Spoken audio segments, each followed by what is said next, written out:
नमस्कार मोर आउ गोटे भिडियो आपण मानक बहुत बहुत स्वागत। तो आशा करुच्ची आपण मैंने समस्ते भल थे मुझे पूरापूरी भल अच्छी।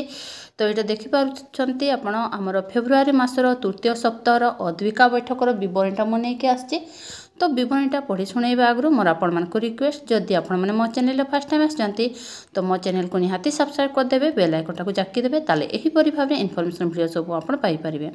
आ मु एहार पीडीएफ टी मोर टेलीग्राम ग्रुप रे देदेवी। आउे आपन को जदि ठीक से दिशुनी ताहले आपण जो यूट्यूब रे आपण देखिबा समय रे सेटिंग ऑप्शन रे जिबे एवं तार एचडी क्वालिटी को ऑन कर देबे, ताहले आपण को ठीक से दिसिबो, नहले आपण को ठीक से दिशा जीवनी।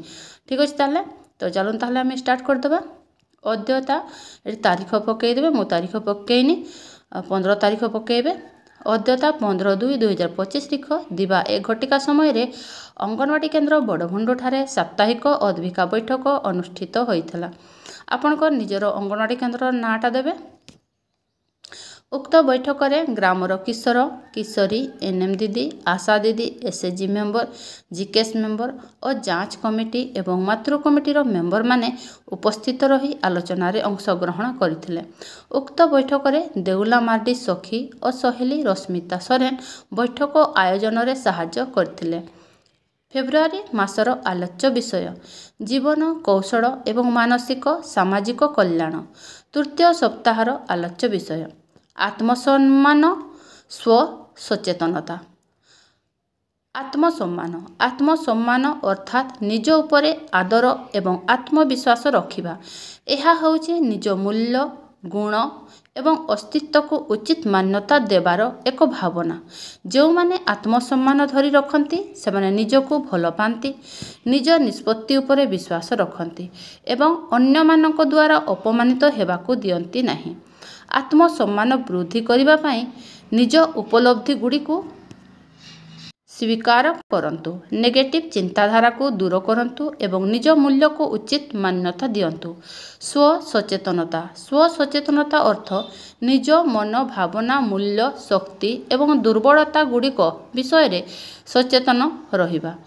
यह एक मनोवैज्ञानिक गुण जहाँ आमको निज आचरण निष्पत्ति एवं अन्य मानक सहित संपर्क उपरे नियंत्रण रखिबार सहाय्य करे।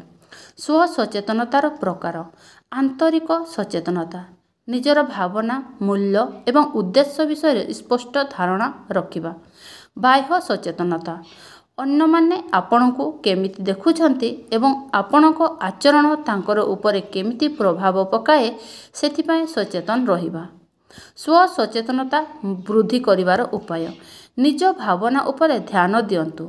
दिनर शेष रे निज अनुभूति एवं आंतरिक संघर्ष विषय चिंतन करंतु। अन्य मानक मत शुणंतु। निज चरित्र एवं आचरण विषय रे अन्य मानक मत ग्रहण करिबा।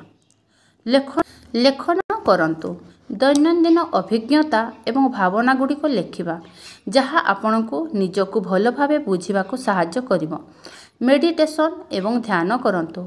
एहा निज मानसिक अवस्था उपरे ध्यान देबारे उपकृत करे। स्व सचेतन लोक निजर भावना को उचित भाव में परिचालना करि पारंती, सठिक निष्पत्ति नहीं पारंती एवं अन्य मानक सहित उचित भावे संपर्क गठन करि पारंती।